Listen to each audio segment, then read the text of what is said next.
Let's make some easy strawberry preserves. First, we're going to wash our berries very well, and I'm using white vinegar here. So first, I'm going to use about a fourth of a cup of white vinegar, fill up the water the rest of the way, and just let that soak. And leave it there to soak for about 10 minutes. Even longer is okay. Anything that's impure will sink to the bottom in this soak. So after we have soaked, then we're going to drain out the water, but then we're going to rinse it a few more times. You want to make sure these are very, very clean. So you allow whatever was on the strawberry to loosen and sink to the bottom, but now we're going to make sure that we have that all rinsed off properly. So give it a few rinses here so that you have your strawberries nice and clean. And if you don't have white vinegar, you could also use baking soda for this, or good old fruit and vegetable wash, which I use a lot of times as well. Just make sure your berries are nice and clean.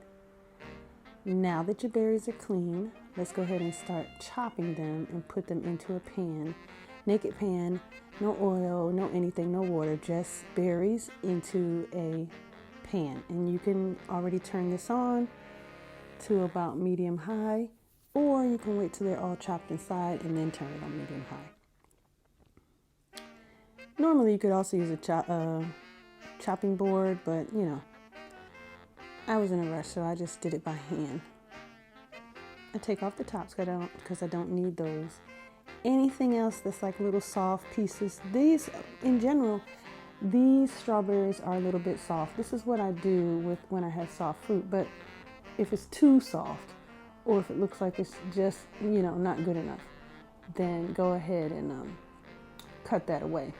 But this is just something that you can do with strawberries that just are not good enough to be eaten raw.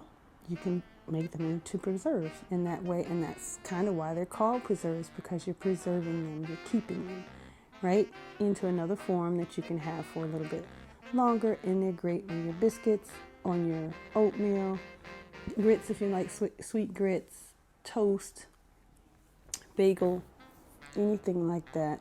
You can use the strawberry preserves, even yogurt, pancakes. You can use your strawberry preserves. So once you get them all in, then you just add in some organic sugar. And I only use 3/4 cups of organic sugar. And the reason why I use organic is because I'm vegan, and organic is guaranteed to be vegan. Otherwise, if you use white, they use a process that's not vegan. Okay, so cook on medium heat until it is bubbly. Or you can cook it on medium to medium high until it starts to bubble. And move it around the pan a little bit so that, you know, you're just helping the process along and you're melting that sugar, but you're melting it along with the strawberries. And once it gets like this, go ahead and lower the heat.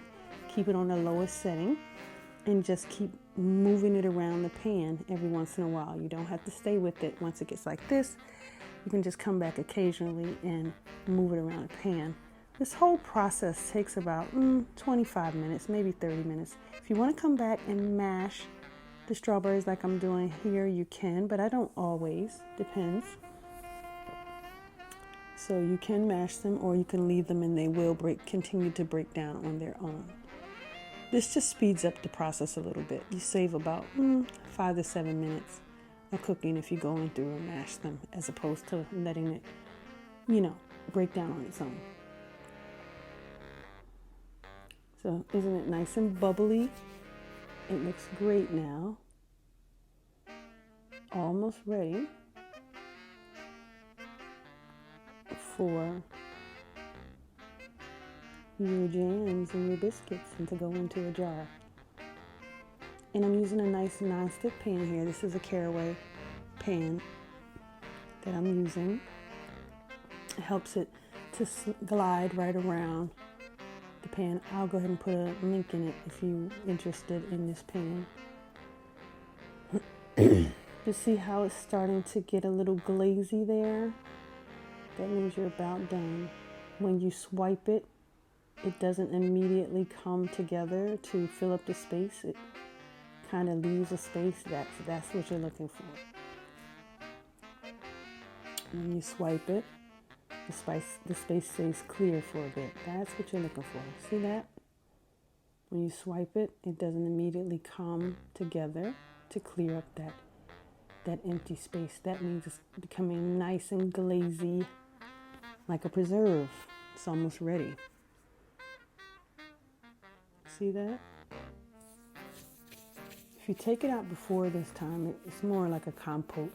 But once it gets really thick like this, and you can swipe it around the pan, and the liquid's not rushing in to fill in that space, then you know you're ready for a preserve.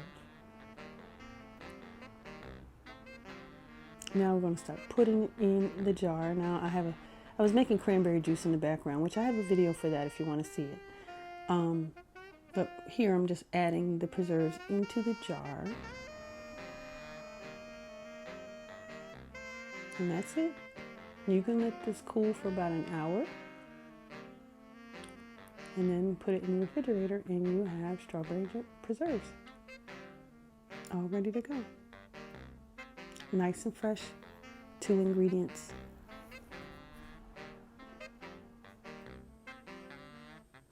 And you know where they came from because the sugar's organic and the berries are organic.